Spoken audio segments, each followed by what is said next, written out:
ముఖ్యమైన విషయం, వెళుతున్న వాళ్ళు కూడా ఆగి కాస్త వినాలి. రేపటి రోజు ఒక పవిత్రమైనటువంటి రోజు.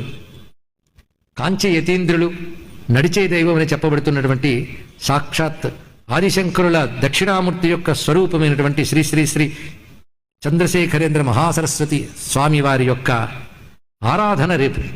దానికి సంబంధించిన కార్యక్రమాలు 4 రోజుల నుంచి కాంచీ మహాపీఠంలో జగద్గురువులు శ్రీ శ్రీ శ్రీ శంకర విజయేంద్ర సరస్వతి స్వామివారు, అదేవిధంగా శ్రీ శ్రీ శ్రీ సత్య చంద్రశేఖరేంద్ర సరస్వతి స్వామివారి యొక్క సమక్షంలో జరుగుతున్నాయి ఆరాధన కార్యక్రమాలు. అయితే ఈ సమయంలో జగద్గురువులు శ్రీ శ్రీ శ్రీ శంకర విజయేంద్ర సరస్వతి స్వామివారు ఒక ఆజ్ఞ ఇచ్చారు. ప్రతివారు రేపటి రోజున మహాభారత అంతర్గతమైనటువంటి శివసహస్రనామాన్ని పారాయణ చేయాలి అని స్వామివారి ఆదేశం. ఎందుకంటే వారి దృష్టి వేరు. మొత్తం ప్రపంచంలో ప్రస్తుతం ఉన్న పరిస్థితులు ఎలా ఉన్నాయంటే దేశాలకు పడట్లేదు.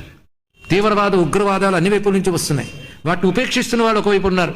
ఇలాంటి స్థితుల్లో అందరి మనసులు బాగుండాలి అంటే దీనికి పరిష్కారం శివసహస్రనామమే అని ఆ మహర్షి కల్పులు జగద్గురువులు చెప్పినటువంటి మాట. కాబట్టి మనం గురువాక్య పాలనగా అందరూ కూడా శివసహస్రం చదువుకోవాలి. మీ ఇళ్లలో మీరు పొద్దున చదువుకోండి, కానీ ఇక్కడ సభలో రేపటి రోజున ఇప్పుడు ఎంతమంది ఉన్నారో అంతమంది కూడా ప్రవచనం కంటే పూర్వమే ఇక్కడికి వచ్చినట్లయితే రేపు సాయంత్రం ముందుగా ఇక్కడ రుద్రయాగం జరుగుతుంది. ఆ రుద్రశక్తి శివశక్తిని మనం ఇక్కడ ఆవహింపజేసుకుని ఆరాధన చేసుకుంటాం.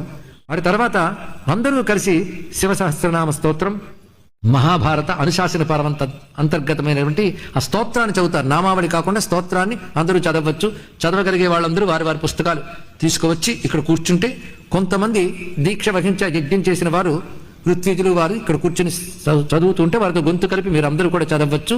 ప్రతి వ్యక్తి దీని ఫలితాన్ని పొందాలి, ప్రతి కుటుంబం పొందాలి, సమాజం పొందాలి, దేశం పొందాలి, ప్రపంచం పొందాలి. నమః పార్వతీపతయే హర హర మహాదేవ.